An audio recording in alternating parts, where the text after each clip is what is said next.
ছেলের ছবি দেখে শোক চেপে রাখার চেষ্টা মা হাসিনা বেগমের। 1 বছর হলো দেখেনি ছেলেকে। ছুটি না পাওয়ায় বাড়ি আসা হয়নি। চাঁদপুরে জাহাজে হত্যার শিকার রানার।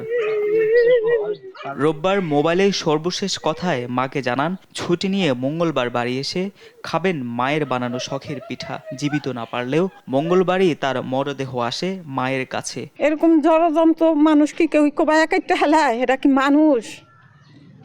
ওরা কি মানুষ? আমি তো মনে করেন আমার এত ছেলে থাকতে আমি রান্নার লগে আল্লাহ 30 দিন প্রত্যেক দিন রাত্রে কথা কইয়া তারপরে ঘুমাই। আমি ফোন না দিলে ওই ফোন দিব, তো এটার কি বিচার হইব না? ওখানে যে আমার কলজাটা ছিঁড়া যাইতে লাগছে, এটা কি ওইবার আগে কলজাটা ছিঁড়া যায় না? জাহাজের 7 জনকে নৃশংসভাবে হত্যার খবর টিভিতে দেখেছেন স্বজনরা।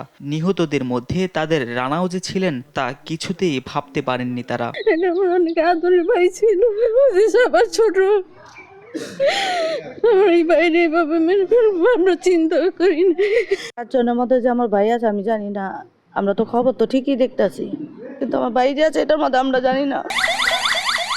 চাঁদপুর থেকে মঙ্গলবার রাত 9টার দিকে রানার মরদেহ আসে পরিবারের কাছে। পরে জানাজা শেষে দাফন করা হয় এলাকার সামাজিক কবরস্থানে। পরিবারের দাবি, পরিকল্পিতভাবে হত্যা করা হয়েছে রানা সহ 7 জনকে।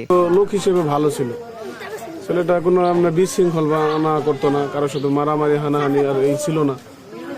খুব ভালো ছিল সে।